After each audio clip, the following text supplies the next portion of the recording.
Hindi rin nanaig ang pinsan ni Senador Manny Pacquiao na si Jonel Dapidran na lumaban sa undercard fight sa Battle of Brisbane. Pero ang isa pang Pinoy na si Jerwin Ancahas na knockdown ang kalabang Hapon at nadepensahan ang kanyang titulo.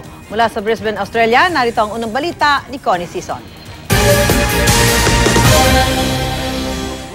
Sa unang round pa lang, isang agresibong Jerwin Ancahas na ang nakita ng mga Australiano. Sumusugod.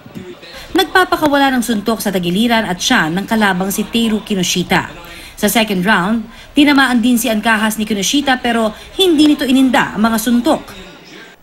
Dito na nagpakawala si Ancahas ng sunod-sunod na suntok, dahilan para pumutok ang kilay ni Kinoshita.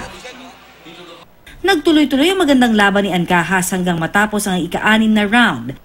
Sa ika-7 round, isang right hook sa katawan ang nagpabagsak kay Kinoshita. Hindi na nito nagawa pang tumayo.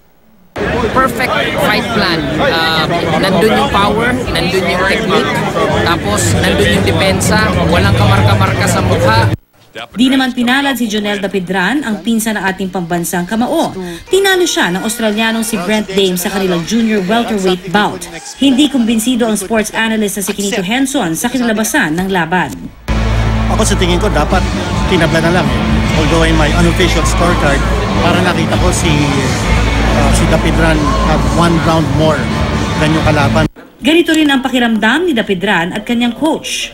Para sa akin is, I expect na draw yung laban na yon kasi feel ko naman na hindi ako behind sa suntok. Pero para sa boxing analyst at referee na si Attorney Dan Rex Tapdasan, nakakalungkot panoorin na talagang natalo fair and square yung ating kababayan.